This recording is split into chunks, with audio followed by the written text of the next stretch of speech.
Hello, everyone. How's it going? Um, I'm Aaron Shack, of course, a American Palestinian news commentator, YouTuber, political analyst, all that good stuff. I make videos around the issue of politics, and I try to cover a lot of stuff, right? Like I try to cover um, world news. Um, what's happening in Palestine. Obviously, I have a pretty vested interest in what's going on in Gaza and the West Bank. I'm a left leaning progressive, so I tend to cover news and provide that angle of my analysis of what's going on.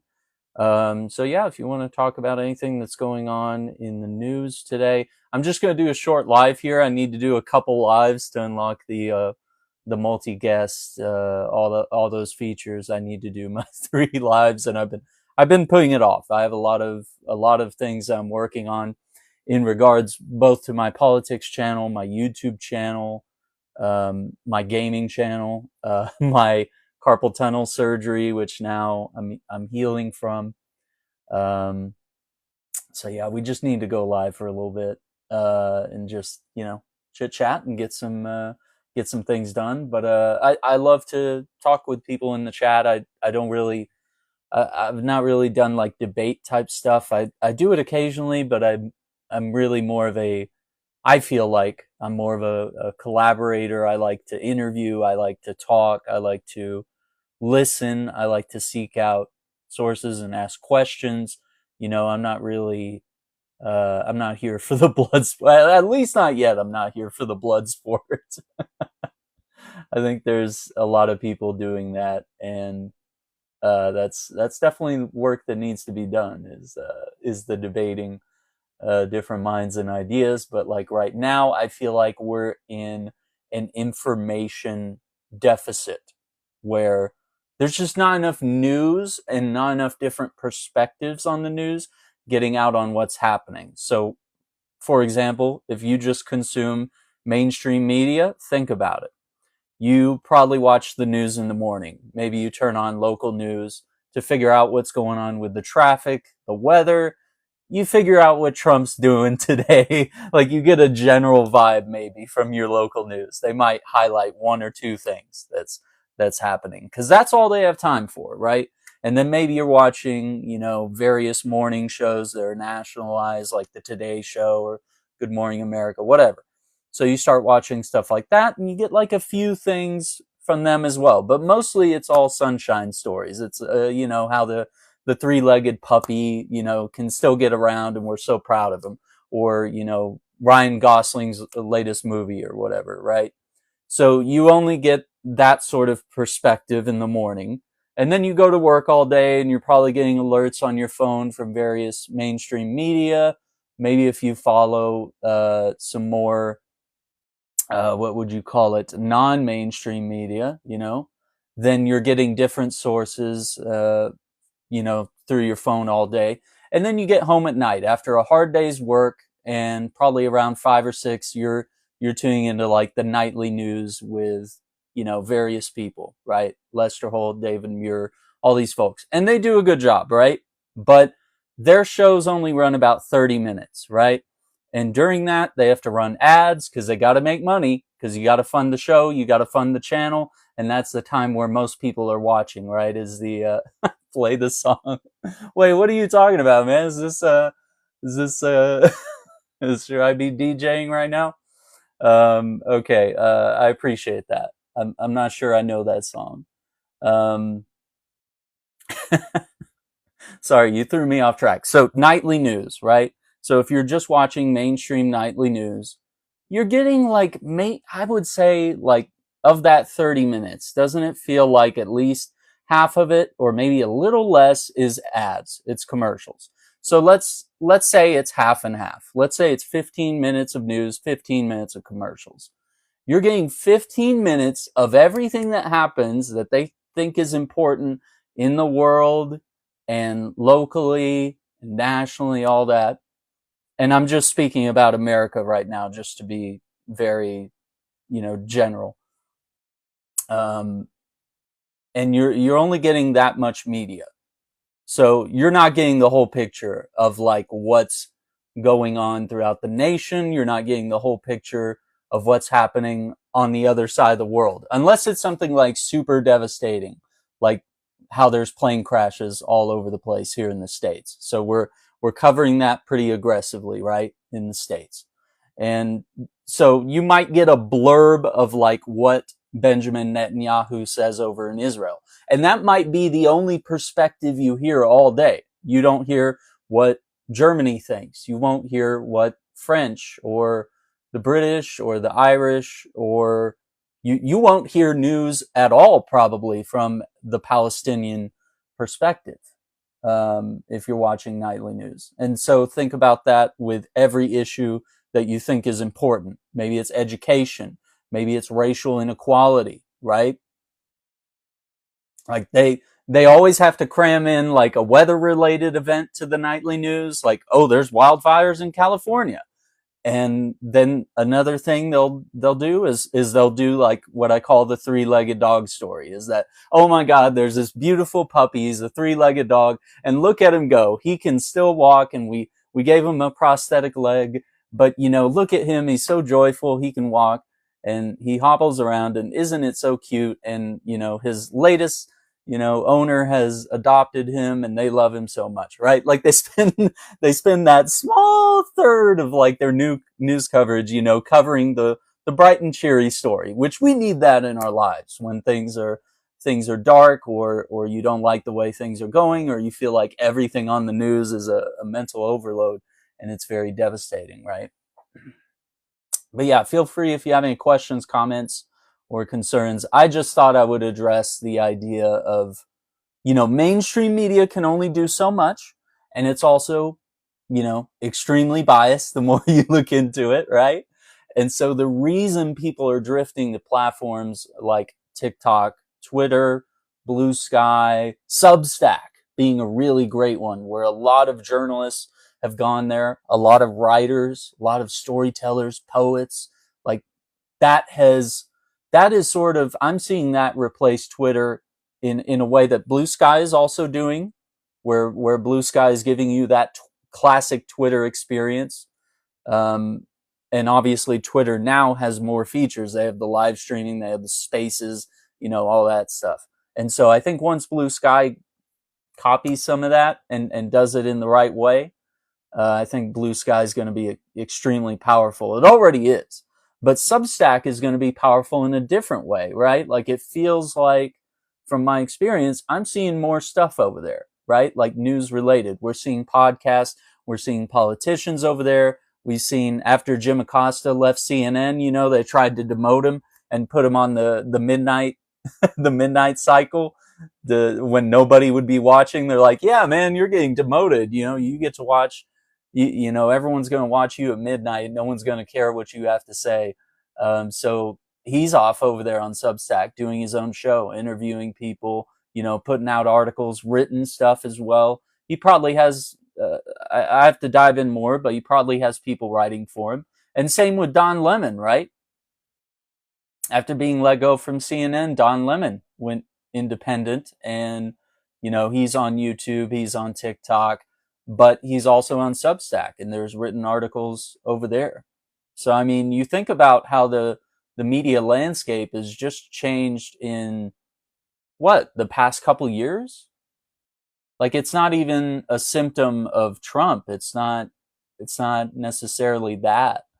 It's just a change in how we consume media. With streaming, with social media, all of a sudden we start wanting our news on, you know, of all places, TikTok, which was like that was like, no, that's like where we watch girls dance. Like, I mean, not all of us, but you know what I mean? Like, TikTok was the silly, like, dance platform of where everyone could like dance to music and express themselves and do funny little trends and challenges and stuff. And it's like, look how things have changed in the past couple of years, where all of a sudden we're getting our news media here. That's kind of crazy, right? Like, all of a sudden you're watching a makeup tutorial, and, you know, she's telling you the news, or you're watching a video game live stream, and all of a sudden, the topic moves around to news. All of a sudden, you're getting your news from them, right? It may not always be like the best sources, but like some of these people are essentially investigative journalists. Some of these people are diving really deep into issues. And I think that's a big symptom of what's changed in the media landscape. And so for me, I have run a gaming channel over on Twitch, and I believe it's Aaron Shack 64. And while I'm not, I like multi-stream over there occasionally when I do the gaming thing. I'm just gonna double check, because I usually tell everyone just search Aaron Shack and you'll find me, but sometimes you got to add that 64. Let me just double check. Yeah, that's probably, twitch.tv/Aaron Shack 64.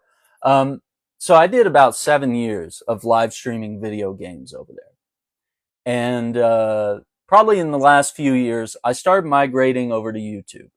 And I immediately found like a gaming audience on YouTube that was into video games, that was into comic books and stuff, because I have a lot of knowledge in that type of stuff. I enjoy those type of conversations. And so I started growing over there, and I always had in the back of my mind, I was like, I want to do more with politics. I have worked in politics, like not as a public servant, but I've worked as, like phone banking, block walking, all the things you have to do to get someone elected, right? And I even did like a short time as a page in the Texas Congress, right? Like they have pages where essentially you would assist representatives in, they're like, hey, we need this paper, run over to the office, go pick it up. Like you could be delivering urgent bills that need to be read and voted on. They'll be like, hand you this document. You walk through some of the tunnels under the Congress and throughout the building, and you do little things that need to be done, right? And you stand around and you get to watch, Congress in action. But the important thing you learn from all that, you learn a lot by block walking and, passing out pamphlets of like, hey, this is, someone I'm working for. This is a representative here. He believes in this, this, and this. These are the values. These are, the things he'd like to get done in Congress. And sometimes you get people that are very partisan. They're like, I don't want to hear from anyone. And sometimes you can find some people that are more open-minded, and they'll be like, oh, his opposition gave me a pamphlet, but I'm happy to read your pamphlet. And, sometimes they want to talk to the rep, and sometimes the rep is block walking too. So you learn a lot about that. And then come election time, you have to mobilize people. I mean, we were making sure that there were various forms of transportation to get people out to vote, whether they're of a certain age or economic status, or trying to get time off work or whatever. It's unfortunate that in the States, it's not necessarily like, I think Australia has a really cool process where it's like election day is a holiday. So first off, nobody has to work, right? And it's also mandatory over there, which I know will scare people, right? Like if we made voting something that is, mandatory, but it is so freaking important. And if more people were at least a little educated and voted, then we wouldn't have some of the problems that are facing us today. Some of the problems that we have are because of ignorance, lack of knowledge on certain stuff, and some people vote one way or the other, and sometimes it ends up being more damaging for either all of us or the rest of us. And then the lack of some people not voting that otherwise might have, helped a party win the election really puts us in a pickle. So I enjoy what Australia has. I think if we all had time off to go vote, and we were, I know we all hate the word like mandatory, but it's more compulsory is the term that they use. But if we all did that, if we voted, and employers and, our whole government system was like, hey, let's make sure that if, you need to get out and vote, that you help grandma, or that, grandma can get resources to go vote. You can get resources to go vote, whether it's riding a bus, a train, a plane, or wherever you got to be. And then of course having like the mail-in votes and, various stuff like that to be able to vote from abroad, or whatever situation you're in.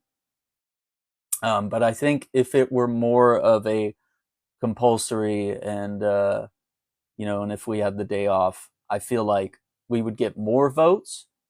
And I'm not saying for one party or the other, but we would just have more people voting in general, right? Like I think we had a conversation today where people were saying people didn't even know what midterm elections are in the States, right? Like we're talking United States here. So people don't know that like 2 years into a presidency, we have a midterm election, right?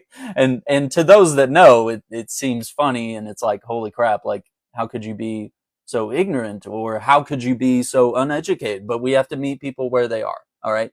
So not everybody learns the entire ins and outs of the political system, and not everybody thinks that the midterm elections have value, but they really do, right? Because think about Obama in 2008. In 2010, during midterm elections, that was a huge indictment. Like Republicans were like, no, we got to stop this guy.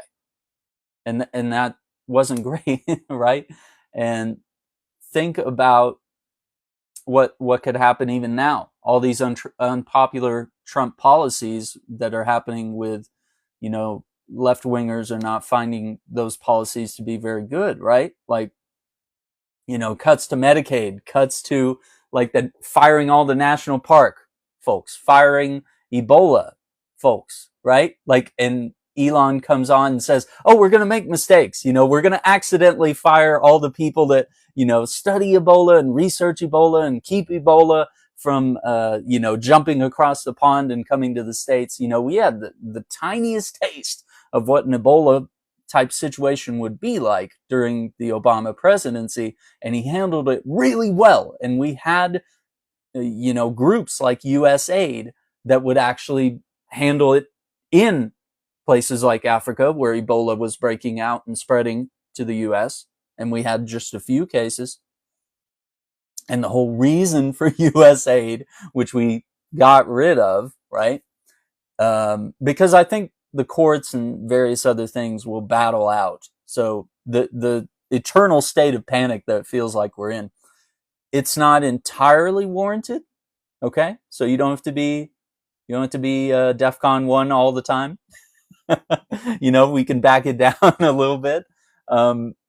Know that the courts will handle some of this stuff in a way that's not going to be like quick or sexy in that way. Like I know we would love for the courts to just go boom, not this executive order, boom, not that one, and just get national park workers their jobs back, establish USAID worldwide. Because what is USAID?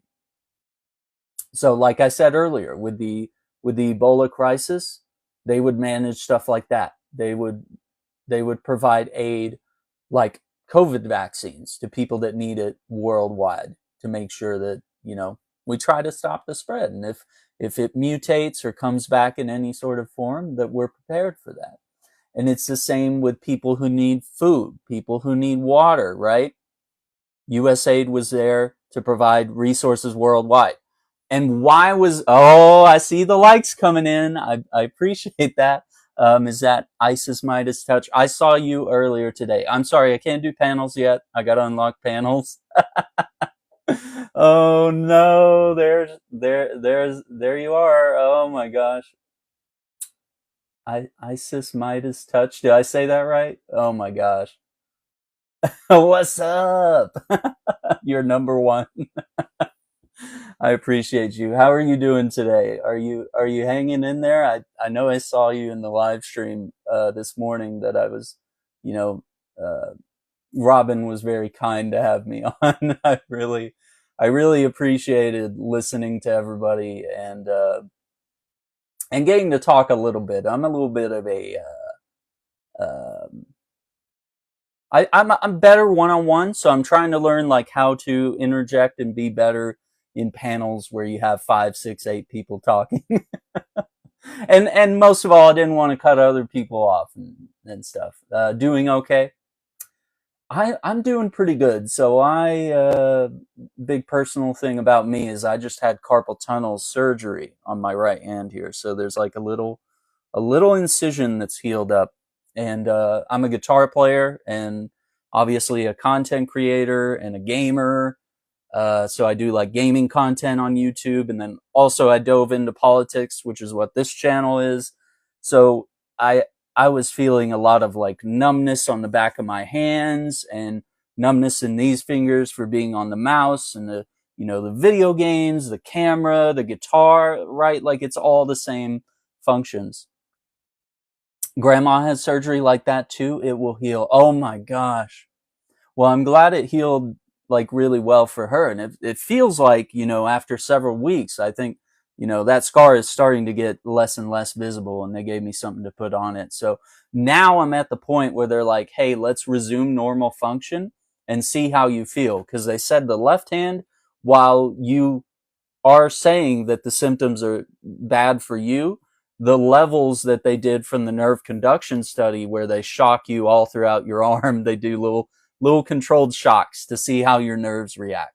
And my nerves were reacting at very high speeds, which are normal. So he was like, I wouldn't recommend it unless you really want to. And he was saying we do an incision here and then like another one here because there's nerves that come down your arm and twist. So anyway, all that to say, I just got to a point where I can try to be normal for a little bit and just see how I feel. So it slowed me down considerably the past several years. Carpal tunnel and that numbness and pain in the hands really has been rough. But nevertheless, I started a politics channel and started making videos trying to do like a weekly, like news dump on YouTube where, I do like one weekly show and try to tackle everything that I feel the news is leaving out. Like I know there's a lot of other people that might be covering one issue or another. And I've kind of chosen like Gaza and the West Bank and what's happening to Palestinians as a Palestinian American. I've found that an issue where I can really speak with some authority on, and I can analyze what's going on and tell you what's bullshit and what's not. So that's been big, but I do cover the Trump stuff, and it's hard to cover all that. Like I would love to be able to like say he did this, and this today and this day. And I just read out a couple weeks ago, like all his executive orders. And I was like, I'm exhausted. I read all that out for a video. And even just reading it all aloud to you guys that was exhausting. And I was like, I don't know if I can keep up with the workload with my hands. So if I had a team like everybody else on TikTok and YouTube and all their podcasts, I could do more. But so yeah, one weekly show, and I want to see if I can build up a little more on TikTok. I've been posting like little shorts to TikTok and kind of testing the waters, getting blocked by the algorithm quite a bit. They kind of hate me. I see that's what's up. We need more people to educate folks. Yeah, that's what I've learned today. And I feel like everyone that was in that stream, I talked a lot with Polly Side today, I guess. So she seems to be like really organized and know exactly like how she wants to tackle the issue. So that's motivating to me. I'd love to get into more conversations. And, it's not unusual for me to get in discussions with MAGA folks, but I'm not sure I want to do blood sport and debates yet. I could. It's low hanging fruit to be able to knock those guys out. But I also think, as you said, the word educate is very important. There's a lot of news being skipped out. I'd crash out on MAGA. Listen, if you don't read the comments on my videos, because I feel like that's where I'm crashing out, right? Like I'm real calm in the videos. I'm calm on the live streams. But as soon as someone says something crazy in the comments, like, you know, they'll just be like, it'll just be stuff like a huge lack of empathy, you know, and it'll just be name a class of person or a nationality. They'd be like, I don't like them in my country. That's why we got to build a wall. And so they'll say crazy stuff like that, and I'm like, that's where I crash out. I'm like, how could you be so heartless, so cruel? You know, there's immigrants coming to this country, and you wanna wall them out when they all they want is the American dream, the same promise that was delivered to you, and you want to shut the door on them because you don't like their skin color. And that applies to anyone. That's not just Hispanics. You know, it could be people of various descents. They need us and we need them. That's right. That's right. We're stronger together. That's the thing that people don't realize. Okay. I know it's super cheesy to be like, America is the big, the big melting pot, and we're, immigrants, immigrants make us stronger. I know it's like cheesy to give the whole like presidential rant there, but it's so true. And if you ever get out of your bubble of your small rural town and meet some people who are, different colors than you and different orientations than you and have even different beliefs than you, right? Like whether it's religious or political beliefs, that's good, right? Like it's crazy to live in a small rural right leaning bubble, and that's all you know, and you only vote right wing because mom and dad vote right wing, and I wouldn't want to upset my daddy. So once you get outside that bubble and you meet people that have a different reality than you, and you see how they're being treated, and you meet people of different orientations and you see what they're going through. Please, I'm Texan, so and I'm in a very rural area, so I know it is the language of my people. Okay, so I know a little bit of Arabic, but I also know how the Southerners communicate. Okay. And I love so many of them, but there are some that are difficult to love. Yeah. So, and it's not good to be in a left leaning bubble either, right? Like you need to be exposed to other points of view, and you're going to realize that, the political, what do you call it? Like the political outlook, it's a spectrum. Someone might be really far left, some might be really far right, someone might be a little more center than you are. And we discover that people, like in general, people who really care about certain issues, right? Like let's just stick to the left wing for right now. And let's assume people all are equipped with basic empathy. Okay? So someone who, let's pick the LGBT thing.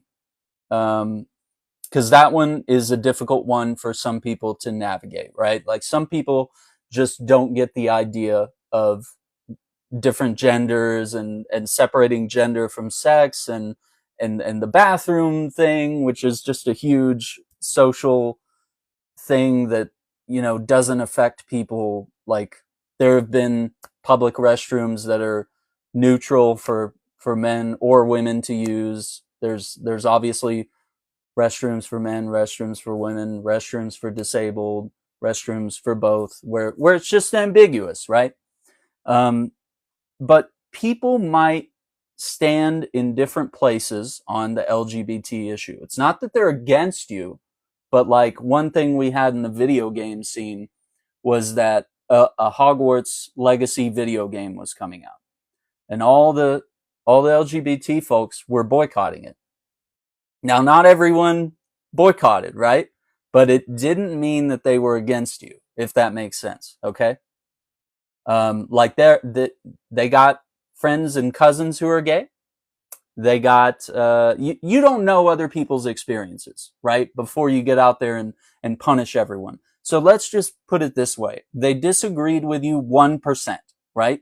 Like they're with you, but you know, some of that money is going to JK Rowling. Some of that money is going to a lot of game developers that, do really good work. And this is a game that people have wanted for a long time before Miss Rowling was problematic. Okay. So, um, and I, while I was sort of solidarity in the boycott, I was gifted a copy and I wanted to cover it on my gaming channel. I got canceled. Okay. And what people online don't know about me is that I, I support their cause, right? Like I have friends and friends of friends that are part of their group and we jive and I'm cool with them and they're cool with me. So that's just an example of one issue, right? You remember the Hogwarts thing. Okay. And it was a really great game. It sold millions of copies. And maybe some of that was right wingers trying to own the libs. And they were like, I'm buying 2 copies. I don't even like no wizards, but I tell you what, I'll do it. Okay. The gaming community is toxic AF. Yeah. And it can be all around. I've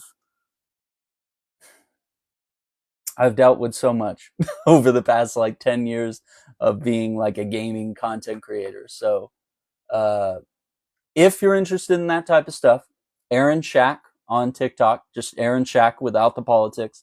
And you can find me on YouTube under Aaron Shack or Aaron Shack Politics, either channel, whatever interests you. And so when it comes to the issue of Palestine, right? If you look at what's going on in Gaza and the West Bank, the genocide, the occupation, you could probably infer that it's a very big issue to me. And how would I feel if someone did the same thing, right? Like the 1% deviation with Hogwarts Legacy and the LGBT movement, right? Like if I say boycott Starbucks, boycott Reebok, who is about to start making shoes and stuff for the Israel soccer team, right? Starbucks, Reebok, McDonald's, Burger King. I'm calling out all your favorite places, but they're complicit, right? And some of them are on the BDS list. And I hate to say it, but the new Captain America movie, I love Sam Wilson and I love the actor who plays him, okay? But that movie was starring a character, and I did a 1-hour video on the channel of, and they reduced her role quite a bit, but there's an Israeli superhero called Sabra, and she is a genocidal character. She's a Mossad agent, which is not good. And so there's all these boycotts. So what if I told you, right? Like you love your Starbucks, let's just say. You're deviating 1%. What if I canceled you? Just because you may, in solidarity, I haven't seen the movie, I'm sorry, but let me address that in a second. But let's say you love your Starbucks, right? And now I'm going to cancel you. Even though in solidarity, you might agree that this is morally wrong, right? Like what's going on over there. But I love my Starbucks, okay? I need my mocha to survive, okay? Please. I need, what are these things called? Everyone needs their thing, right? It's part of the morning routine. And you boycott in ways that you can, right? Like maybe you have kids and you got to take your kids to McDonald's. It's the most affordable thing. We boycott in ways that we can, but if you only have one Walmart in your town, you can't boycott Walmart if Walmart's the only grocery store in town, right? Like if it becomes such a burden on you to drive for like an hour or more to go shop somewhere that's not Walmart or Target or whatever's on various boycott lists, I'm not gonna cancel you. Oh, caramel latte. Okay. And I'm still boycotting Walmart and Target. I go to local places. Yeah. So I'm not gonna be mad at you if if you don't have those options, I don't know your situation, you know? So like, I'm not going to cancel you on a 1% deviation. And imagine if we did that on every issue. So the Hogwarts Legacy thing was a little example. Does it hurt people? To an extent. It's got to go a long way to J.K. Rowling, and she's already rich and making problems for people. And the same thing with Starbucks. It's got to go away to make a problem here. And their bottom line is hurting right now. Starbucks and McDonald's have been very clear. And Puma was actually previously making shoes and jerseys for the Israeli soccer team. They're stepping down after 5 years. And we've been boycotting them for 5 years. So if I heard that you got some Puma shoes, what, like, why are we canceling people over little? Puma might be the only brand you can get, or maybe you didn't know. Okay, we can't be mad at people for that. What I love is the caramel mocha. Okay, and I'm very elitist. I'll say caramel, not caramel. Okay, I'll say it like I'm British. I like to say it very fancy. Caramel. Ooh, it sounds exotic. It sounds really special. And then oftentimes the lady at the counter, she's like a goth chick, and she'll be like, "You mean caramel?" She's just unenthused with her life and her existence, but they always say caramel back to me, and I'm like, yeah, caramel. Is it too accurate? Is it too accurate that there's an edgy girl at every Starbucks? There's always a bright and cheery one, but then there's always like one that's like, all right. Anyway, but yeah, the cancellation over 1% deviations. Okay, so you had a question. I haven't seen Captain America, so I can't really speak on that. But it's the so okay, hang on. I don't know if they mention her character by name in the movie, but her name is Ruth Bat Saraf, and she plays Sabra, a superhero. Now, I heard that they don't have her suit up in the film because if I try to water it down for you, it's, she's like Captain America, but for Israel, and because she's a Mossad agent, it would be like if Cap was a CIA, but not like the good type of CIA, because like sometimes the CIA does things that might be good for our country,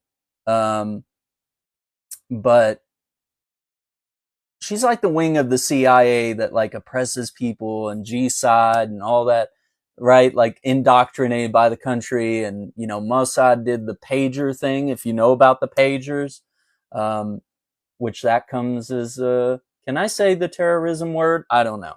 Okay, I just blacklisted the whole live, but I don't know. I don't have another word for it.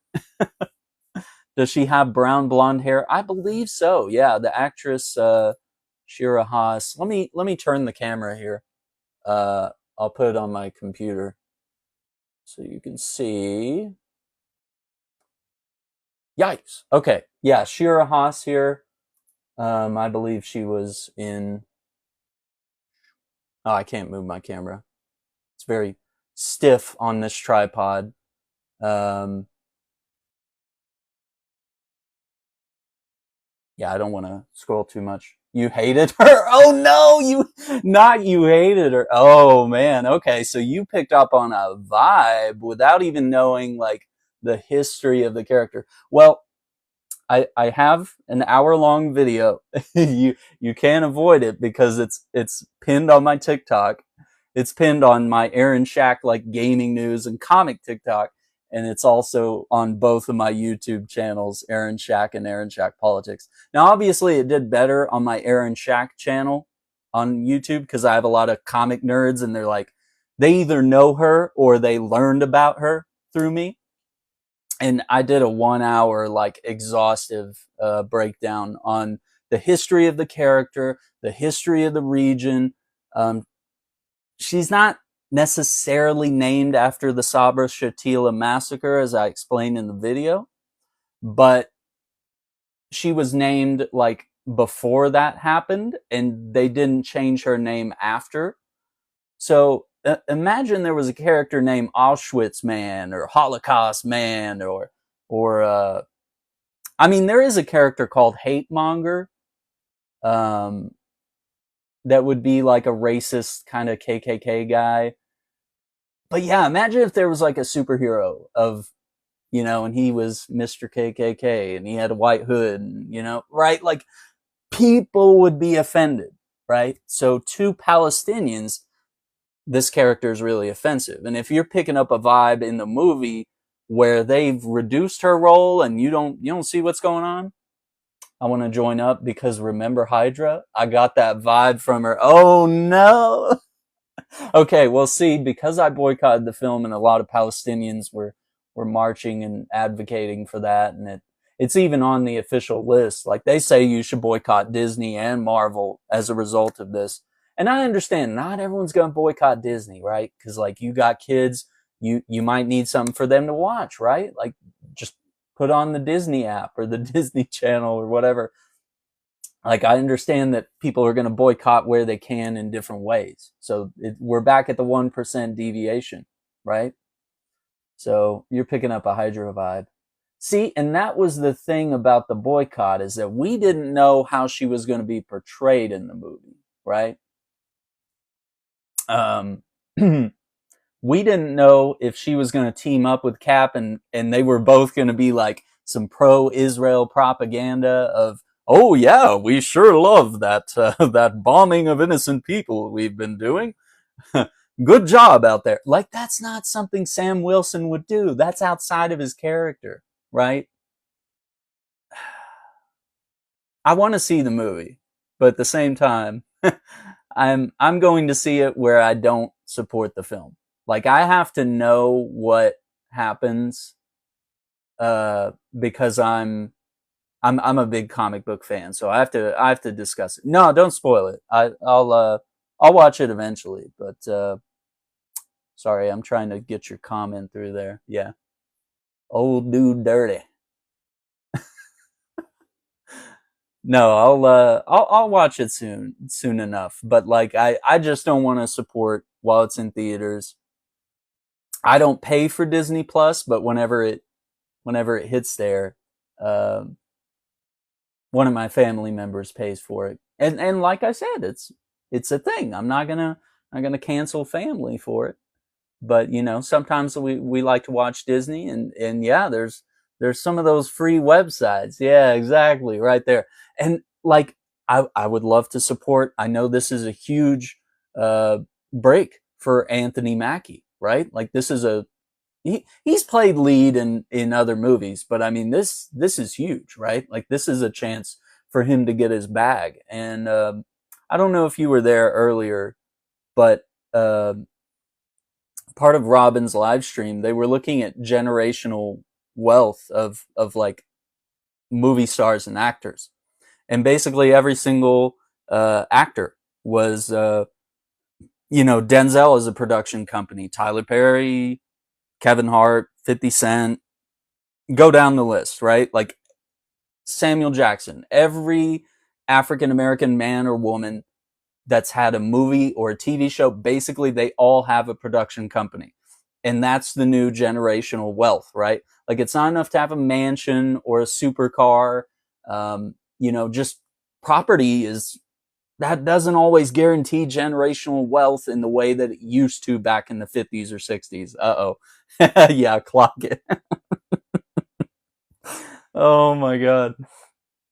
So that's like the new way to set up your family, and, you know, get involved, and also do something, give something back to the culture, is to create art and media with, groups of people that you can tolerate, right? So by having your own production company, let's take Tyler Perry, for example. He gets to work with people that he wants to work with. He has all the power. They make the decisions, and they air what they want to air, right?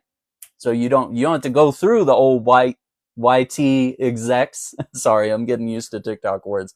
The old YT execs of the movie industry, and beg them to let you have a multicultural movie, and they'll be like, well, those movies don't sell, you know? What do you mean? A black Captain America? No, he's Captain America, brother.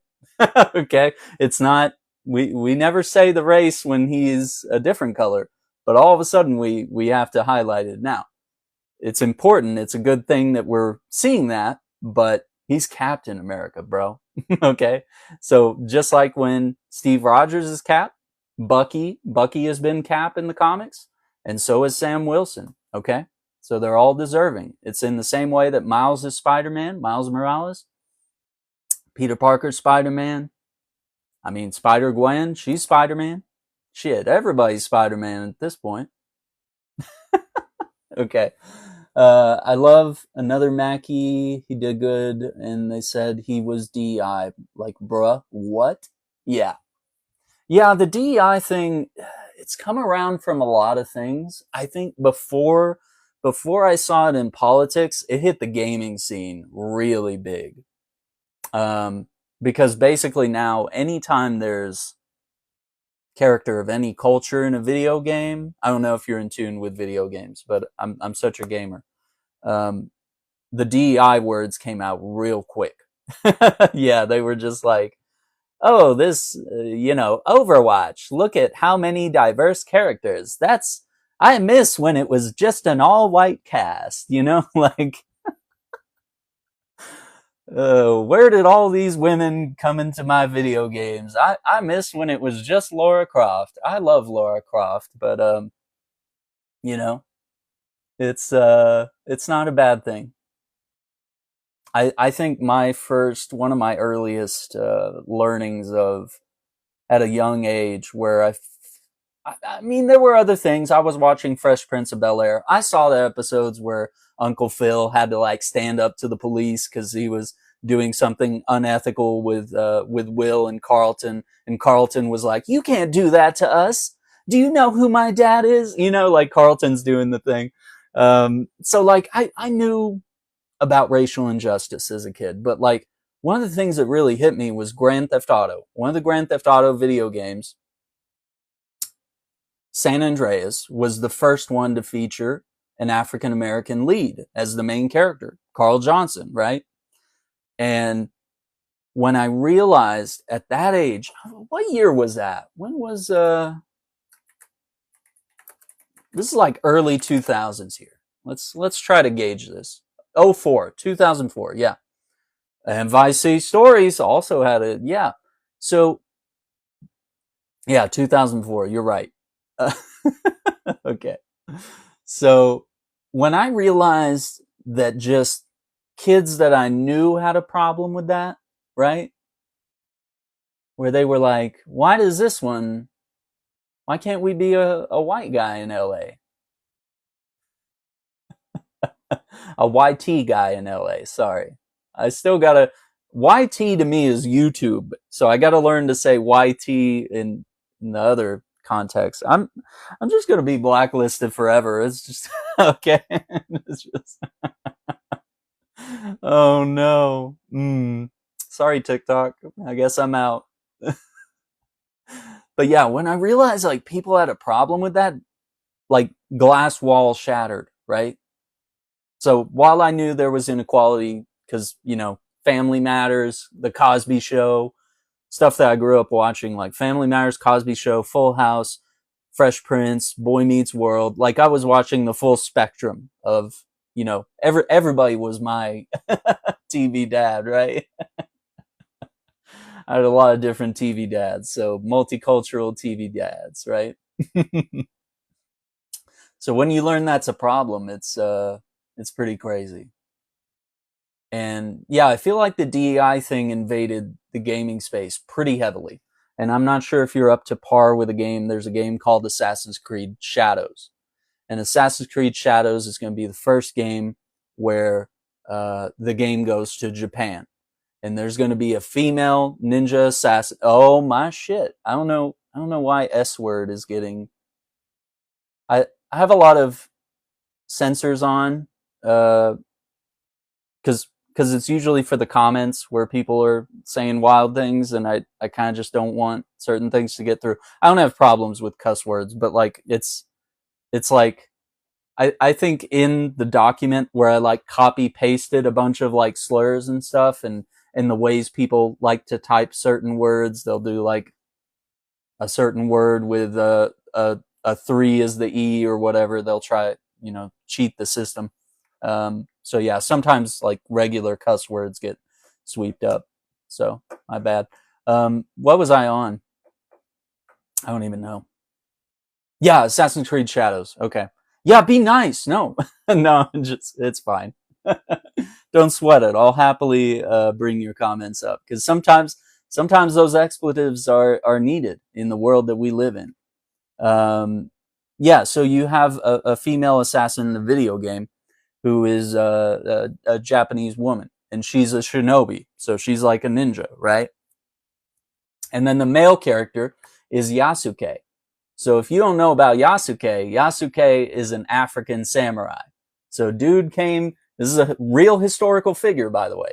He came from Africa to Japan, and a lot of the history is debated as to whether he's like a real samurai or if he just hung out and trained with them and was sort of, an underling to them.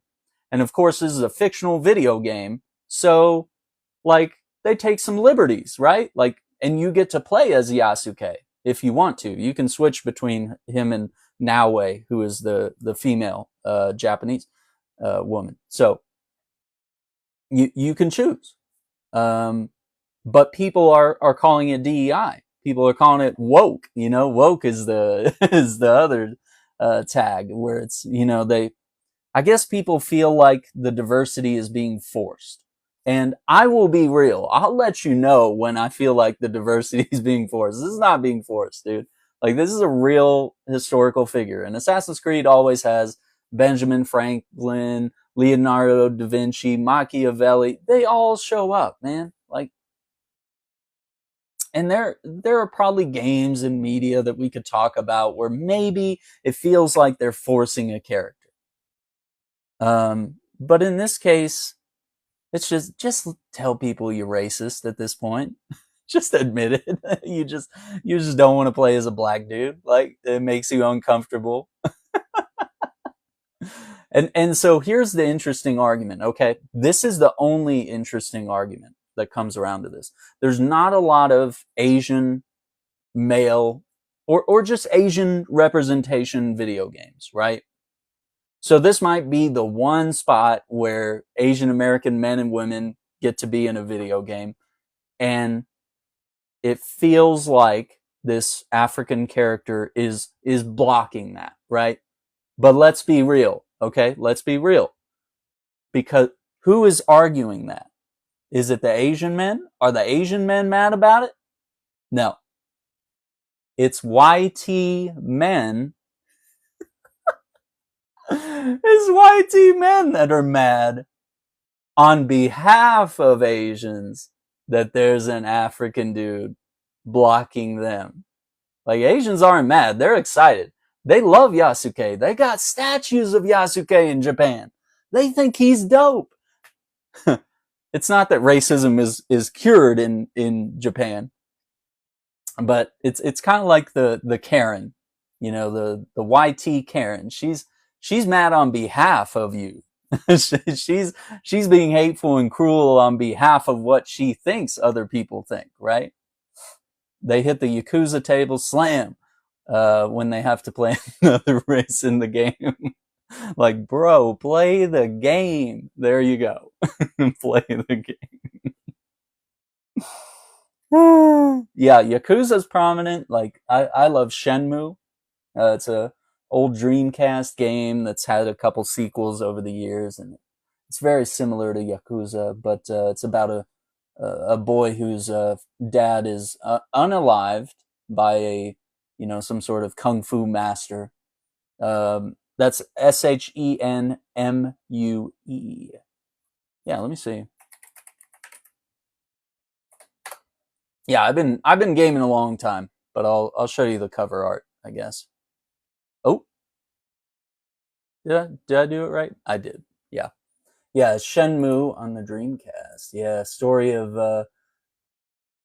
Vengeance. Yeah, Shenmue in 99, Part 2 in 2001, Part 3. When did Part 3 come out? Very recently. The sequels have been slow, so um when was Part 3? 2019. Oh my god. The years are flying by ever since C19. I don't know. What do people say? I need like I'm a millennial. I need the stupid. I need like a book of all the words we can't say. No. Yeah, 2019. Oh my god. It feels like a different life. That was before. Well, no, that was November, so we would have been just getting into it. Yeah, into the world of vaccines and masks. Which, if Ebola or that jumps over the pond, we're in trouble, because we had a hard time convincing people about vaccines and masking the first time. They're not going to do it this time. Wait, what's happening? Oh, I got to do a puzzle piece. Hang on.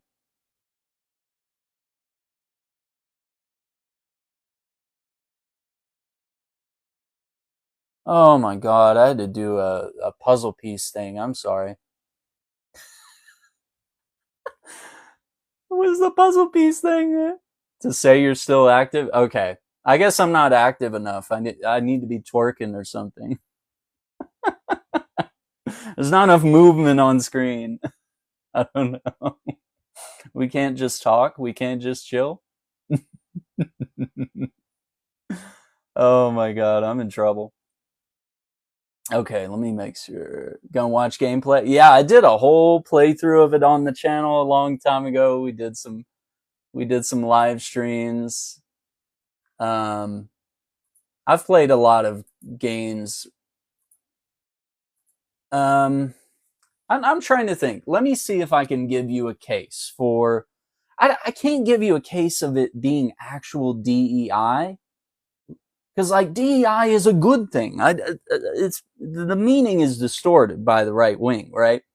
Like they say Kamala Harris being, a presidential candidate. That's just DEI, right? Like they're saying that she's in that place because of um oh gosh, what's the term I'm looking for here? Sorry, I'm blanking.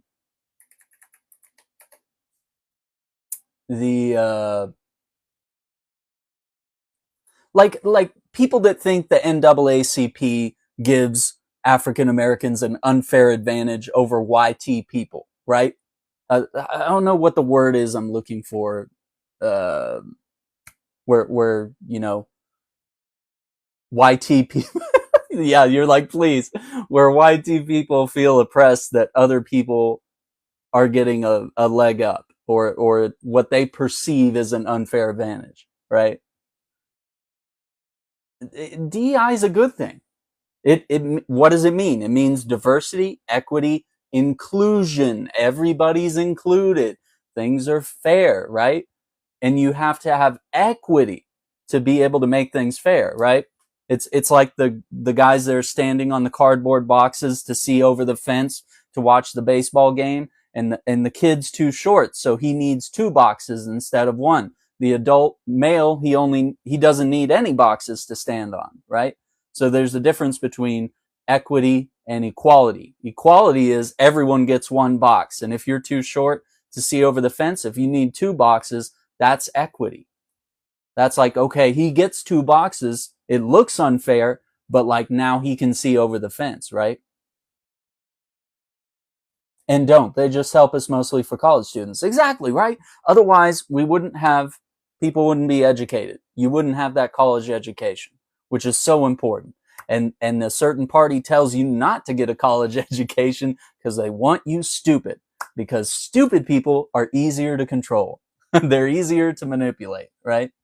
Educated people, an informed electorate is scary to the right wing, especially.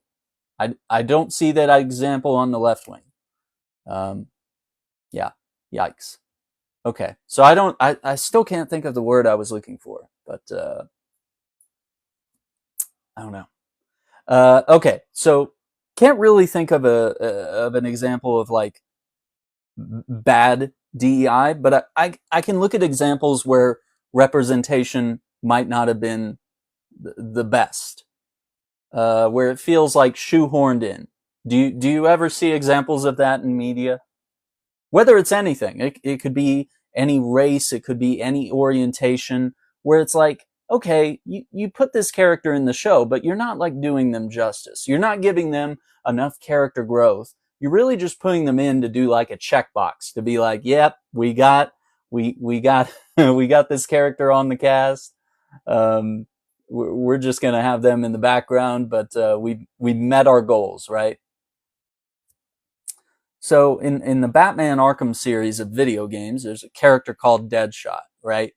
And in the games, he was typically a YT guy, right? Not a YouTuber. Okay. But when Suicide Squad Kill the Justice League came out, it's in the name of the game, okay? They race swapped him and they made him African American. Now, I didn't have a problem. They had a lore explanation of like the other guy was an imitator. This is the real Deadshot. Okay, cool. And he has really good character development, right? He has a daughter. He has to do what he does, you know, for the sake of his daughter. And, you know, he doesn't have the best relationship with her. Okay, that's a lot of really cool, like, character development.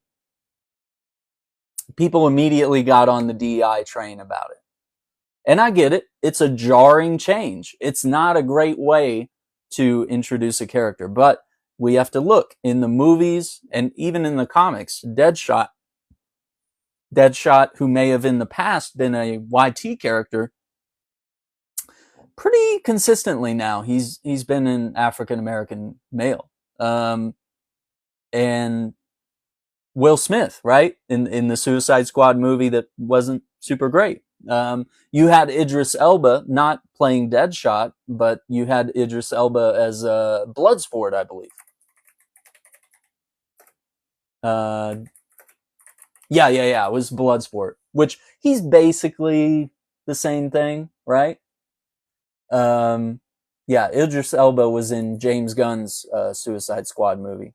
So yeah, you have that video game, and I think there's instances, I argue this a lot, where it does start to feel like the game is leaning into woke ideology and just sort of the bad DEI of they're kind of just trying to shoehorn everything in. So they add more characters to the game. And let's see, maybe we'll have that 1% disagreement here, or maybe I'm wrong.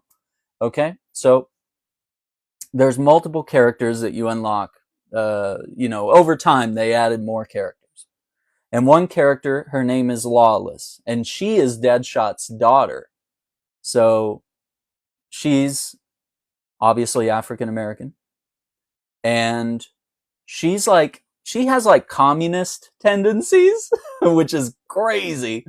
And she's like a live streamer, and she's really cool in some ways. She has a lot of personality. She's a lot to handle. Yeah, I think going that far, like, communist is like off the left wing. That's really far out there. Whereas on the right wing, anarchy is all the way over here, right? So that's crazy. Yeah, look, let me pull up an image of her. Lawless. And like, I love the way she plays. I just don't like her as a character, right? Like, I don't have a problem with the way she looks, the way she plays. But like, being a live streamer in a video game or a TV show or a movie, it's always so cringy the way they adapt it. Now, Lawless it's another, I hate to say it, but it is another, like, technically, if we get all technical, Lawless was technically a member of the Suicide Squad during World War II, and technically, as you can see in the image here, he was of a different color. So technically, it's a race swap, right? But, I'm not going to be mad about that. I'm not going to get all, but yeah, there she is. so this is him and his daughter, and dude, she's got the hair, like she's got the look, she's got some really. I mean, I'm not crazy about this orange color here, but you know, some of the other colors and some of our alternate outfits, they really pop. They're pretty cool. But yeah, they push it real hard. Like she was like cringy, like a she's like social justice warrior, like over the top. Like she probably lives on Twitter, right? Like yeah, and like I think going communist was a little crazy. Like that's pretty crazy. Okay. So I don't think she's the worst. I think she's all right. Like it doesn't feel like, and she has enough of a pull with Deadshot where there's an interesting interplay between them. She's the rebellious daughter. He's the father who just doesn't understand her and her generation, right? Um, oh yeah, here in the description it says Floyd thinks she's 13 years old, but she's 18. In contrast to a Gen X nostalgic Task Force X folks, Zoe is clearly intended for younger folks to have a relatable character.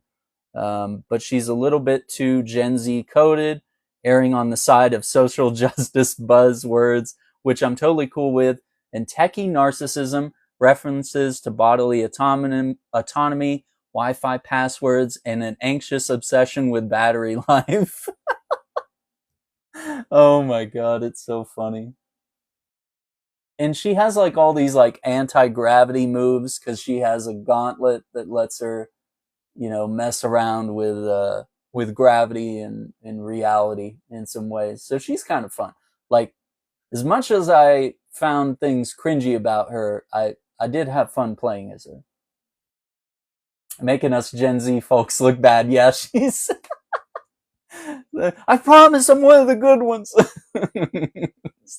No, she's like super cringe. And it's that way with every live streamer that gets depicted in popular media. It's always like, don't forget to like and subscribe. You know, like it's so all my followers. Oh my god. Like it's people like streaming to like one person that think they're famous, right? Like and they're talking like they and that's a good thing for your ego to pretend like fake it till you make it. But like, you know, she's obviously doing a lot of faking. You know, she's pretending like she has millions of adoring fans, and it's like no, it's really just the one. Okay, so next character is Mrs. Freeze, and if you have to be a little comic book illiterate to not know Mr. Freeze, the Batman villain, right? That all they did was gender swap. Her name is Nora Frias. I don't care, but I believe she's like Asian American and she's gay. Okay, so you already know people are mad, right? Like personally, I'm not mad, but you know, certain people that play video games are mad. There's a Mrs. Freeze, yes. Yeah, not Miss. She's married, so she's gay because her and Nora Freeze are an item. Okay, I can't make this up. They literally just changed. That's all they did. They added an S to Mr. Freeze, and they were just like, "That's enough character development for me."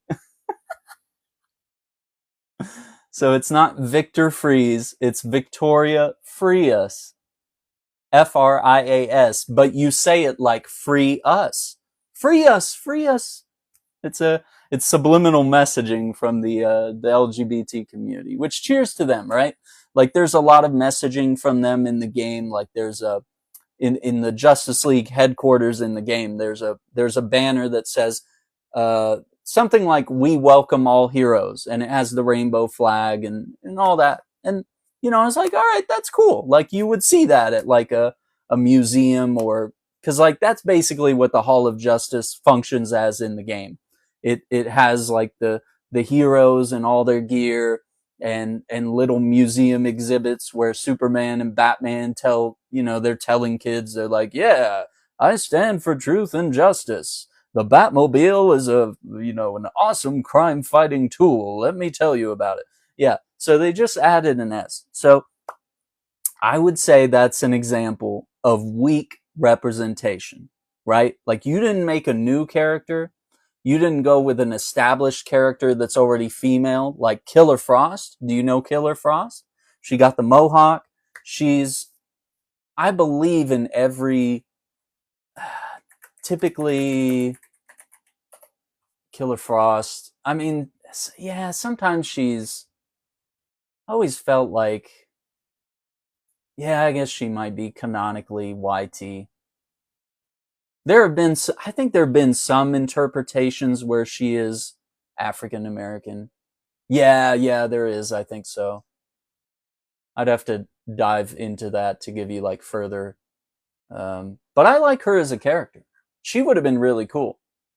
I would have liked her instead, because she does the mohawk sometimes, or she'll do like the shave the side of the head. Like, she could have that modern Gen Z look everybody loves. Right? Oh my god. The voice actor or comic character, I know DC. Uh, Wait, of Killer Frost, or I think I was alluding more to the comic character being typically being African American. I don't know. On the CW show, The Flash, Caitlin Snow was Killer Frost, and she was played by Danielle Panabaker, who's obviously a YT actress. Um, she's been voiced by Jennifer Hale in animated projects. Jennifer Hale, very popular for games like Baldur's Gate, Mass Effect, Metal Gear Solid, Bioshock Infinite, Halo, Overwatch, and she is a YT woman, a Canadian-born voice actress.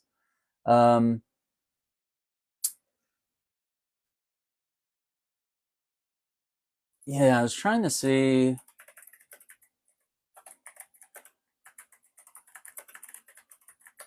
But yeah, she'll get some really cool. She's a really cool character. Scientist, got the cool ice powers. She can shoot little ice daggers and manipulate the weather, fly around a little bit to an extent. Um,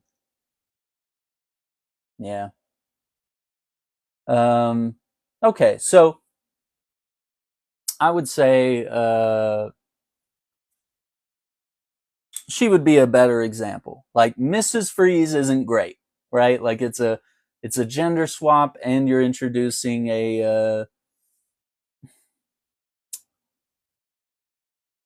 it's like I said, I don't have a problem that she's Asian American and gay. She's obviously, her and the wife. Um, but there's not enough character development or story development. You don't really get to see much interplay. She's, Nora Freeze is still frozen in the capsule, like, so you don't really get to try to change that, or like, there's not enough plot development to make that character interesting. Okay. Um, what was the next? There was another one.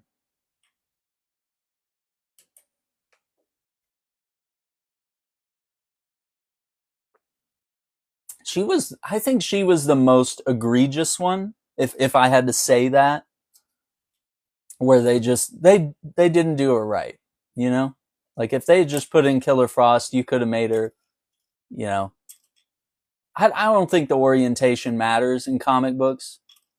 um it's such a small issue that's hardly mentioned. I mean, there's, Batman and Daredevil get around. Daredevil's kind of he's a manho. He meets up with She-Hulk. He meets up with, he bangs everybody in Marvel. For those of you that don't know. Yeah, Matt Murdock is he's a ladies' man.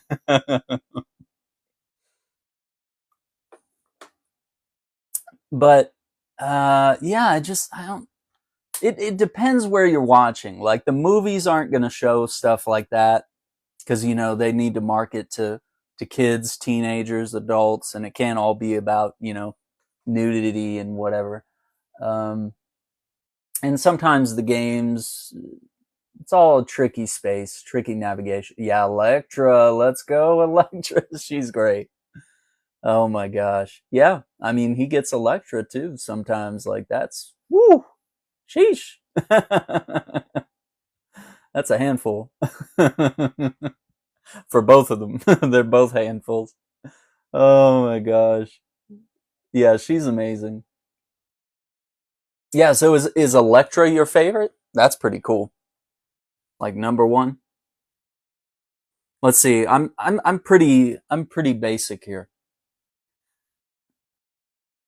right? Like I got the Superman. Superman's my favorite hero ever. And then on the Marvel side, I love Captain America, right? Oh, since Ultimate Alliance on the 360. Okay, now I know. Now I know where you're coming from. I love those games. Yeah, I loved Ultimate Alliance growing up. But yeah, Superman, Cap, um, and then kind of on the Marvel side, I really love Daredevil and Punisher. Now, right wing people have co-opted the Punisher as a oh he's the pro blue line, pro police thing. He is, if you know anything about the character, he's anti police corruption. He would be against what happened to George Floyd. He would not enjoy his skull being co-opted by the right wing. Yeah. Yeah, got him. Yeah, it takes like this much knowledge. I get into it in my Sabra video. I actually list a lot of examples because I needed to compare her to other heroes that are good and bad and shades of gray, anti-heroes and villains and stuff like that.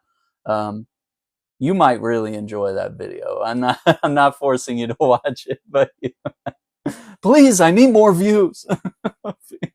Feed my family. No, you might find some interest in there. That might, yeah. Let me know what you think.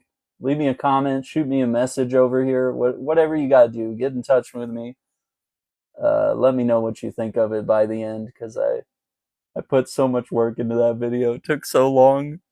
It took so much time, and I really didn't do because I had this hand was like wrapped up in a cast and I'm like trying to edit the video with like one hand. I'm doing like the bare minimum. I'm not even putting in like movie clips and, doing the video essay. It's mostly just my stupid face and little images I pulled on screen. Like I did the bare minimum of what, big YouTubers can do with, you know, where they hire an editor and he puts in, clips from all the movies that gives you something visual to think about. Yeah, yeah. So I like the Punisher because he represents what's wrong with our system, right? He represents what's wrong with the justice system. He represents, um, how the criminal element is also out of control in some ways, and he's an extreme version of vigilantism, right? Like he fires projectiles. The Punisher. He fires projectiles. There's my favorite person. I see her. Um, um, yeah, he brings about the ultimate form of justice, not always in the right way, right? And I find his comics and movies and TV shows and stuff to be very interesting because it highlights a lot of problems in our society with the police, with you know criminal elements, with even with vigilantism, right? Which we don't really have a lot of that in real life. I know there are some. There's like those superheroes in Seattle or whatever. Well, they're not superheroes. They're just like dudes in costumes that walk around with batons and stuff. And I forget the guy's name. Is it, let's see, hero, costume, Seattle? I think it was. I think it was in Seattle. Yeah, volunteer vigilantes, real life superheroes. That's not the guy I was thinking of. But yeah, they basically like patrol. And I think it's more about, it's not about them going around like beating people up. It's more like a public service where it's like they're walking around like engaging with people in the way that, you know, police can't exactly walk into certain neighborhoods and engage with people. You know, some people might see them as a threat, even if they mean well and want to like provide some sort of positive engagement with the community, which we don't always see. Yeah. I don't know. Does that make sense?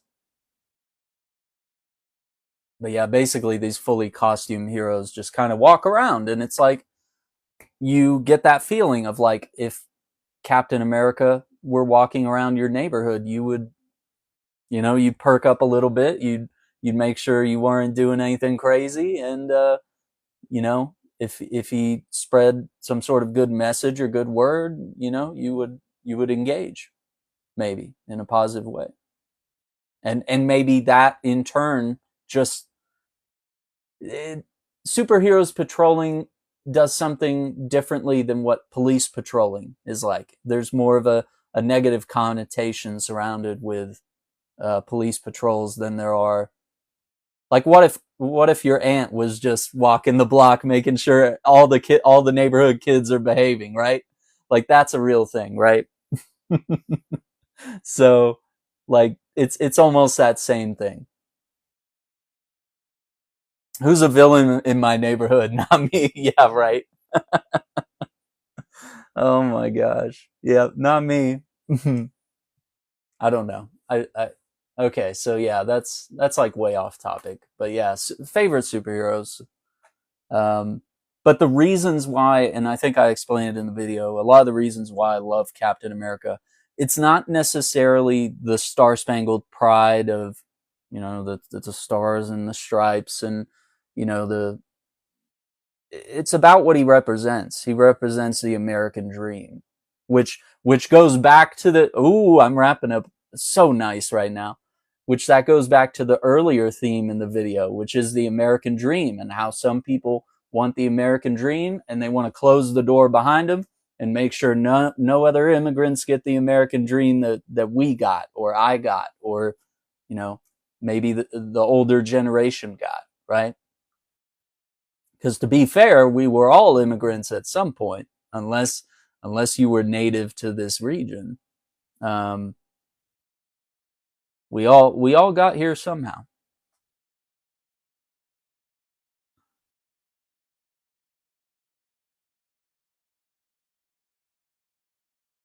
Sorry, I had to tab off for a second. See, you can do. Wait, there's a different way.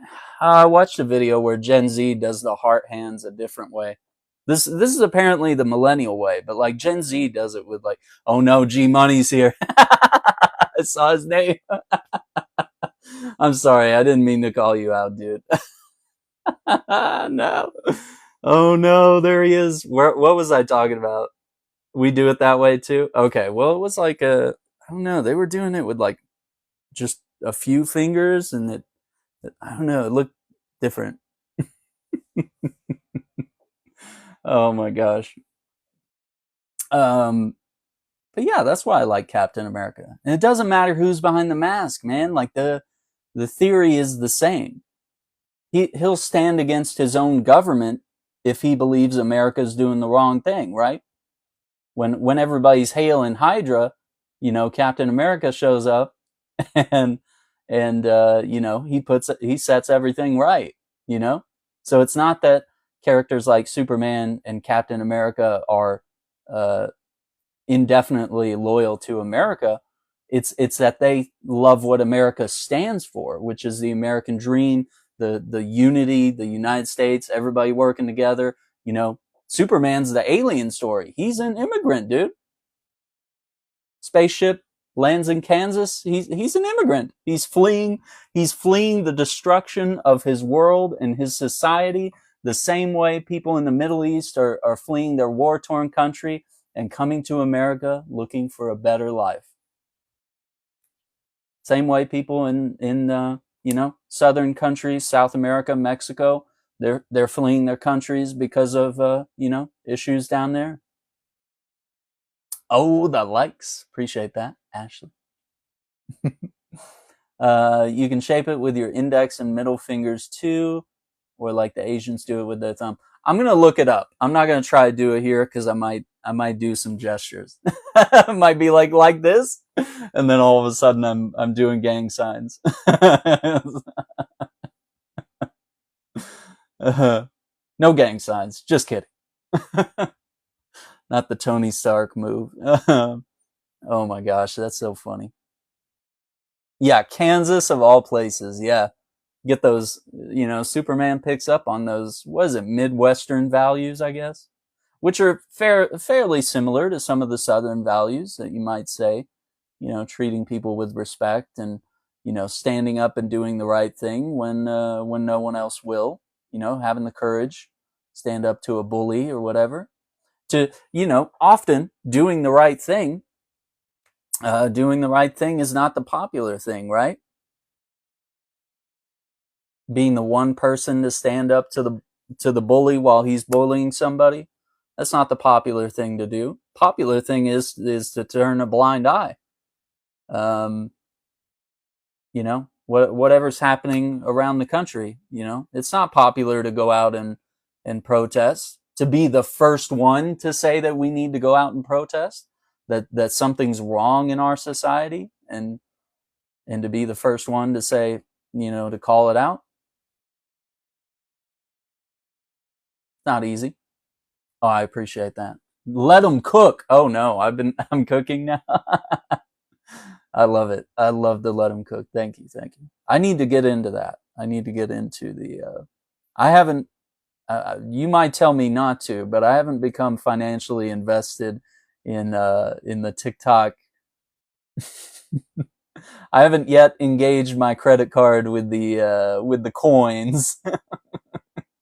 You might say it's a bad idea, don't start, but maybe maybe a little bit. I don't know how much everything. Yeah, don't do it. Oh no. No, but I feel bad if like other people are gifting me. I want to be fair. That's so funny. Okay. Trust me, don't do it. Yeah. Everyone says that about what, League of Legends? They're like, yeah, man, I play League of Legends all the time. I'll be like, oh, well, can I join you? Nah, man, don't play League of Legends. It's so toxic. If so, do it from the TikTok website. It's cheaper than the app because of Apple charges. Oh, okay. Well, I'm on Android now. I've turned my back on the Apple world. I have a Google Pixel Pro 8. Pixel 8 Pro. This is a great phone. But I really love the iPhones, and I have a lot of music on iTunes, so I'm financially indebted there. A lot of my music is purchased on their platform. Yikes. So yeah, I just wanted to try something different, and I didn't feel like Apple was innovating as much between phones, and every phone's $1,000, and so was this phone, to be fair. I need to leave Apple, but you can download Apple Music on your phone. Yeah, I don't think it... Does it give you access to your iTunes library, even if I don't like subscribe to Apple Music? Because like I really don't want another monthly thing. I want to go back to Samsung. I miss it. Listen, I know somebody that has a Samsung phone. She's got the little stylus. It's really cool. It's really cool. I'm jealous. My phone didn't have the stylus. Come on, Google. I have a great camera though. There she is. It does log in. I don't know research. Okay, I'll look into it. Because it would be great if I could access my iTunes library. I I'm old school in that way. I I bought digital music from them because I did the LimeWire thing when I was a kid, teenager. Um, but as a musician, I believe in supporting musicians, and so I try to actually, buy the stuff, and I have a lot of physical CDs as well, um, and same with movies. Before Netflix was cool, I had hundreds of DVDs and Blu-rays. Yeah, yeah, and streaming, you have to listen a lot. Taylor Swift is only as rich as she is, and Beyonce. Not saying anything bad. Don't come after me, Beehive. Um, but yeah, they only make so much from streaming because they have millions and billions of listeners. I mean, it takes so much, and even then, it's like that stuff. You're not even earning a tenth of a of a cent. It's like you're making 0.00000 or sorry 0.00001. You're not even making a penny like per play, so you have to get like thousands or millions of plays, which means you got to have a really good song. You got to be either really talented or you got to be really good at like social media. You got to put your song on TikTok and Instagram and all this, and it's got to be catchy, and it's got to be like a meme or something. It's got to or it's got to have a rhythm you can twerk to. or you see the trend going around, it's everyone clapping to the Hillary Duff song, Let the Rain Fall Down or something, and like nobody, there's all these YT guys who are clapping on the 1 and 3 or not even that, like they'll at first they're clapping on the 1 and 3, and then they're like clapping like in between beats, like at weird times on the upbeat, or they're like hitting on a subdivided beat somewhere in the middle. I'm like, what are you doing, man? why why is your girlfriend recording you for her TikTok page and showing how rhythmically challenged you are? Why is she even with you, bro? Oh, we need to rhythmically educate people. It's not just it shouldn't just be musicians and drummers that can find the beat when they listen to music. Like, that's crazy. Oh my gosh, that's crazy. Yeah, that trend's going around. So yeah, you gotta have a tune that people can clap to, I guess, and teach people how to clap on the twos and the fours, assuming. Unless you're going with something, outside that realm, different time signatures. Yikes. So listen, I can't do panels. This is my first this is my first live stream on this account. I did 3 live streams on my gaming account, Aaron Shack on TikTok, and I think I just unlocked subs, and I put some stickers, and I haven't yet figured out how I'm going to tackle like gaming on TikTok yet, because I already do it on YouTube, and I know a lot of people like the full screen experience over there, and I've been multi-streaming. So it's got to go a certain way for things to work out. And I very commonly record like funny clips in vertical format and share it on TikTok. Or, oh yeah, that's right, Isaiah's live. Yeah, I was gonna try to wrap this up. Honestly, I went a little long. To yeah. Do I have you added? I think I do. Yeah, I should be able to message you. Cool. Yeah, yeah. Absolutely will. I appreciate your time. Yeah, I think I need to wrap up on this end here in a few minutes. So yeah, I'll definitely tune in over there. I really appreciated getting to talk to him today. I got to ask him a few questions and listen to what he had to say, and I think a lot of people asked some really good questions. And man, that's so awesome. I'm from Texas. He's from Texas. He's over in Houston. I'm way up north in the Badlands, in the desert, in the reddest bubble in Texas. So that's why I asked the question that I asked was, what can people do that are in, red portions of the state where they feel like no one represents them. And that could be even not even in Texas. That could be any state. If you're stuck in a red state with representation that doesn't have your concerns at heart, and they don't want to listen to you, and they don't want to advocate for you, everybody's in Trump's pocket. Anyway, I won't take up more of your time. I appreciate you stopping by. I appreciate the dialogue. I'm glad I got to nerd out a little bit, because at first I was just spouting politics and how mainstream media is not that traditional route is it's not the way anymore. Things are changing, so we have to adapt with the times, and we got to pick our issues of what we can stand up and fight for. And I have mine, but I want to advocate for other things as well. I've said I've wanted to do videos on gun control and abortion, and tackle the racial inequality issues, because I've studied it pretty deeply from a video game / pop culture angle, as well as staying in tune with the media. I don't know. I think I need to make videos on a little bit of everything, just to kind of establish all the various perspectives that I have. But yeah, I'll catch Isaiah over there. I like to have stuff like that on in the background while I'm doing work, and I have a lot of work to do.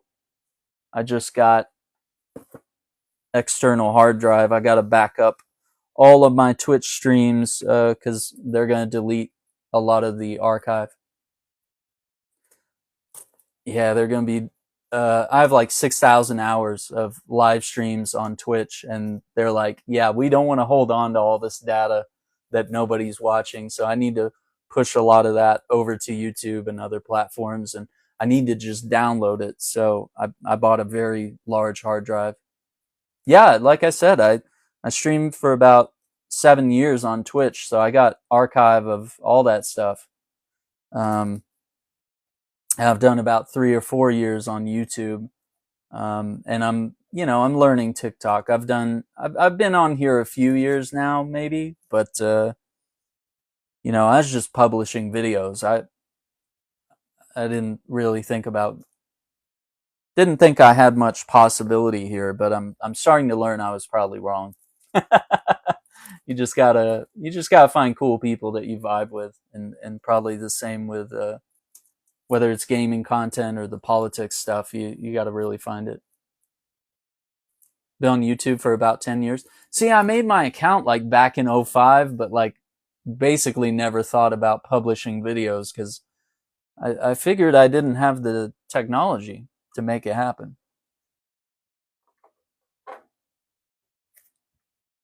Yo, Princess Marie, welcome. I don't know if I can show knives on stream. I might have. I'm trying to open a package here. Couldn't do it with my fingers. Oh my gosh. They didn't even bother to put this box in a box. They were just like, whatever, slap a label on it. Yeah, this is a 20 terabyte external drive. I don't know. This is going to be a full-time job right here. Yeah, so you got the YouTube knowledge. Okay. Yeah. I'll ask for your links, and I'll shoot you a message. I appreciate that. Try not to show. Just in case this is too visceral for TikTok. Yeah, this was Amazon, and this was a little over $200, but like they're going to do this great purge in April of like mid-April. So I have been trying to just download stuff and export stuff to YouTube, and a lot of it's like old games that I played back in 2015. So I was a young little kid, not a kid. I would have been in my 20s or something, but I got a squeaky voice back then. But some of that stuff needs to be archived, and a lot of that's like my portfolio when it comes to gaming. And now that I'm like getting sponsors on the channel and working with brands and things like that, you got to have a portfolio. You got to be like, yeah, I've been playing your game for years. Like, I need that proof of, hey, I've been repping your brand for free. Like, it's time you represent. But yeah, this is Seagate, and it seemed like the reviews were pretty good. And honestly, I'm not gonna be using this in a portable manner. I think this one's gonna stay on my desk. I think once you start going portable with some of these drives, they get damaged pretty quickly, and all of a sudden they don't want to connect or whatever happens. Yeah, Seagate's really good. But yeah, this is 20 terabytes for like $200, which I looked into getting a NAS, which NAS is that would be like a server essentially, where you'd stick a bunch of drives into it, and you could have like 120 terabytes, but you'd have to buy all the drives and put them in there and program it and set up a filing system of how to navigate it. And that's how people have their own version of Netflix at home, where they have all their data. Yeah. So it should be easy to find on Amazon. This is like the only one. But yeah, I gotta start backing up live streams on this, because I exported some to YouTube, but then I hit the 100 video limit. You can only upload 100 videos per day. So, and I was like, I have 2,000 videos that I gotta either download or upload. There's not enough days. I'm dying out here. There's not enough. I don't want to lose all the hard work I put in. I did a lot of streams of Destiny, Red Dead Redemption, the cowboy game, and so many people, when I was playing Red Dead, they loved the way I played. They were like, "Oh, I love that you're not just, shooting everybody and being super mean. It's refreshing to see someone that, walks sort of a morally gray path as a cowboy rebel." And I probably should have harnessed that better. I probably should have just become a one game kind of guy and just rode that out until it ended. But yeah, maybe mistakes were made in retrospect. But yeah, don't let me hold you up from Isaiah's live. I know you want to get over there and get the entertainment value and the support and the all that stuff, He's doing really well, and I love listening to him. I've been, if he's not on, I'm watching Dean or Parker or Chris Mowry or all these other guys. I'm still trying to learn all their names. Separate them apart. Yeah. Yeah, I was just gonna do like 30 minutes and then head over there and just be a little late, but oh my God. We got to talking, and I got on my soapbox about comic books, and then we started talking DEI and equity, inclusion, the American dream, all those things. And I think that's probably something I need to make a video on, is the American dream. What is it? And I'd like to know if people have it, right? Like, do you feel like you have accomplished the American dream? Does it feel possible? And maybe the American dream means different things to different people. Maybe some people it's owning a home, it's the white picket fence, a wife, a husband, a home. Maybe it's some form of generational wealth. Maybe it's having a couple of kids. Maybe it's having the freedom to travel. Maybe it's just having financial stability. Or maybe it's, you've fled a country from, political or, criminal, not criminal, under fear of danger. Not that you're one of the Tate brothers who's currently, flying to Florida from Romania. I gotta do a video on that. I want my 40 acres and a mule, my reparations. Let's go. Okay. No, that's real. My reparations. I'm here for it. 40 acres and a mule. Let's go. Yeah. American dream means different things to different people. And some people just want the basics. They want to like not have to work 3 jobs to be able to afford an apartment or a house or whatever it is, you know? Like that idea that you know, you could just have a stay-at-home mom and dad goes out to work and everybody makes enough money and everything's just chipper. That just doesn't seem like a reality. Doesn't seem possible. So, what is the American dream? What does it mean to you?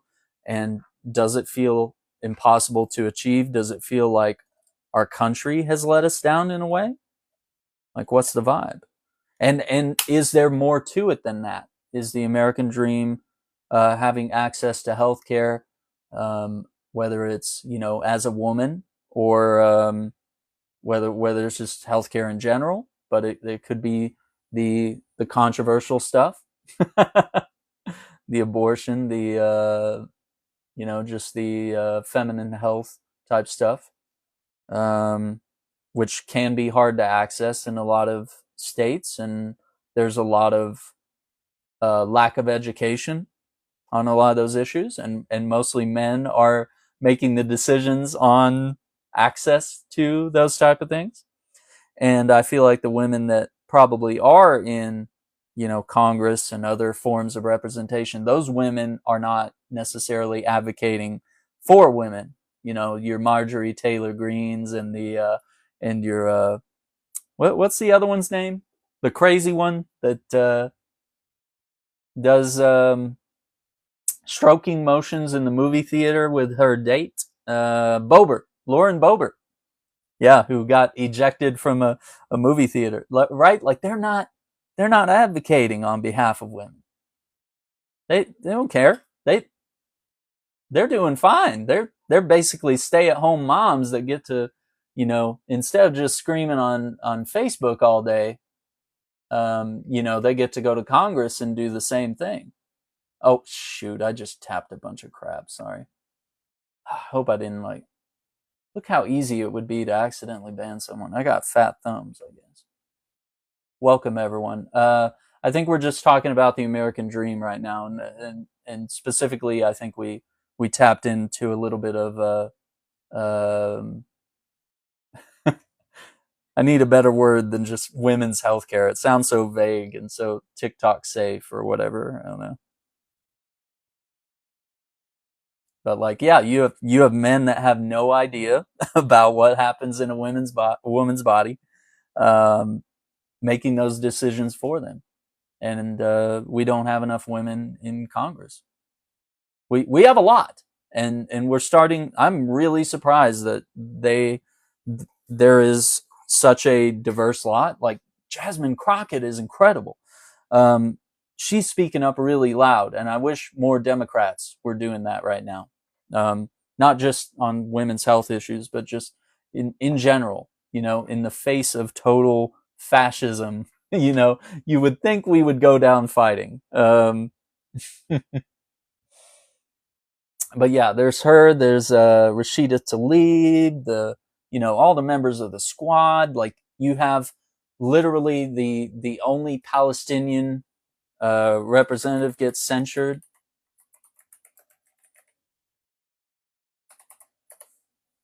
Sorry, yeah, Rashida. Right, like all the ladies in Michigan. Who am I? Of course, AOC is really great. Um, who am I blanking on? Oh, Omar, Ilhan Omar. Like I'm surprised. Like as you know, I don't want to pull the race card, but as racist as this country can be, and as you know, um, what's the term here? I'm blanking. Discrimination against like not like sexist. misogynist as the country can be. The fact that there are these women in power and they're not being unseated. So we have some good women in power, but then yeah, you got Lauren, that crazy lady. You got MTG, not MTG. That makes her sound like a rapper or something. MTG. They would never let her rap. Hopefully, not a rapper for sure. Please, please. Am I missing a cable? Oh, it's right here. Okay. Also, this thing's USB 3.0, by the way. So good thing. Like, should be pretty quick transfer speeds and download speeds and all that stuff. So I'm excited because I'm also photography. So this would be a great place to back it up. I think you said earlier um, uh, about cloud storage. I think you mentioned Google Drive. I paid for I'm paying for like 200 gigs of Google Drive. Um, it's not really enough to do a lot of what I do. I mostly use it for documents and a couple videos when I need to move videos between like TikTok and YouTube and from my computer to my phone. Like it's kind of easier to put it on the drive. I use cloud, but I want to pave away from it. Yeah, I think it's good to have both. Like if you have enough space where you can have like family photos, documents, whatever's important in the cloud, and then also have physical storage, because in case one goes bad, you'll have the other. Because like that's the worst thing, is when you can't get one of these drives to load up and it's got all your family photos from the last 10 years, or your old phone has all that, right? Yeah. Um, and I think it's like $9 for 200 gigs on Google, and so you got 2 terabyte on Apple. How much is that? 2 terabytes, not much. I have a 2 terabyte external. I have a 2 terabyte SSD in my gaming PC. It's right over here. I built that in 2016. I've just been adding on to it over the years.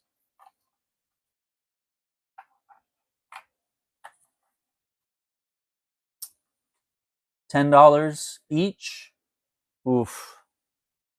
I gotta say, maybe we're getting screwed by Google if they're only giving us 200 gigs when Apple's giving you 2 terabytes for the same price. Is that crazy? Yeah, because like Google's like 1 terabyte plan. I think it's like stupid ridiculous. I was like, I can't afford that. Are you kidding me? So yeah, maybe it isn't a bad idea to look into various forms. But like I was saying with the NAS, the NAS, that would be a server that you would be able to, like, if you have access to internet, or like anyone in the house could just load up something from your NAS, right? Like you could watch a movie from your NAS on your phone, or you could pull it up on the TV somehow if there's like an app that has interplay between that and the NAS, or if you're like if you're a real like big time YouTuber and you're in Dallas or something recording videos, and you upload those or save them to the NAS or whatever, your editors can access the NAS and get to it. So it's better than having to like walk around with drives and computers and stuff like that. But I think I realized that was going to be too expensive and too much learning for me. This is kind of an emergency moment. I need to act fast. So I think I just need raw storage. And I looked it up. I have like 6,000 hours, 6,200 hours of footage on Twitch. I have something like that. And then I have like 2,200 videos total. So yeah, it's going to take a while. Yikes. It's going to take a while. This is not going to work. That's not going to work. I'm going to have to figure out a way to plug those in. Yeah, it's going to take some time. Yeah. I mean, some of those videos, to download, like the 30 minutes or 1 to 3 hours, sometimes they'll download pretty quick within a few minutes. But yeah, I'm kind of worried about some of my longer streams where maybe I played 6 hours or 9 hours or 12 hours.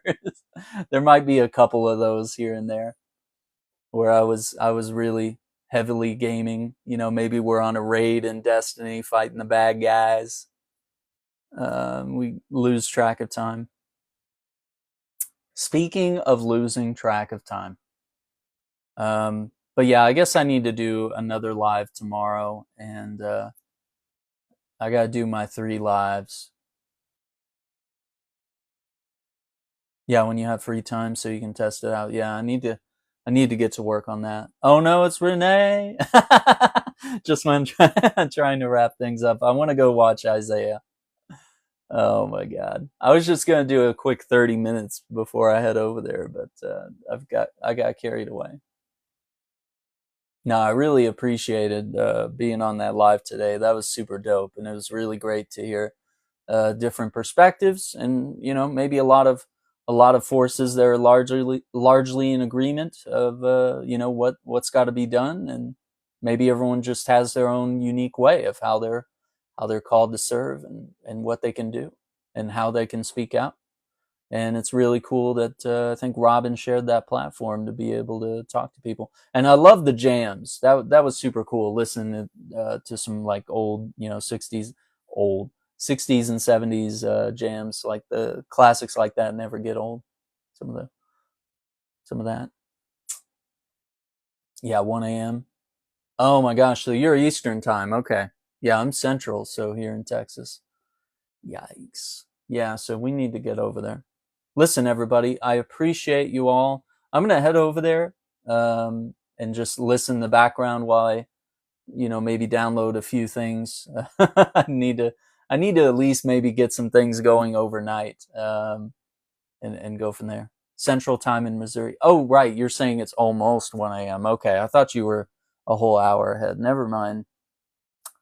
It's been a day. Good luck up there. Good luck up there in Missouri. I know you got, Josh Hawley up there? Okay, I'm done. I promise. All right, thank you all for watching. I really appreciate that. I'm going to shoot you a message because I know you asked for some links and stuff, and feel free to send some of your links. Yeah, we're trying. Oh my God. I got Ted Cruz. You got Josh Hawley. We're not okay. We're not okay. But we need people like Isaiah to set the record straight. So once again, do the whole thing. Do the like and subscribe. You could find me on YouTube, Aaron Shack Politics, TikTok, Substack, the Substack, Aaron Shack Politics, of course. That's where a lot of journalists are going. They're doing like written word articles, live streams, videos. I'm trying to make sure all my politics content is there. Even some of my gaming stuff and my podcast, Tech and Gaming Podcast is the Shackcast. Everything that's going on over there. I have links all over the place, but I'll make sure that they are as available as possible. So once again, I want to thank you all for being here. Thank you for the wonderful conversation. And I love that we were able to talk for a little bit. So until then, take care, be safe, have a good night. We'll see you on the next one, okay?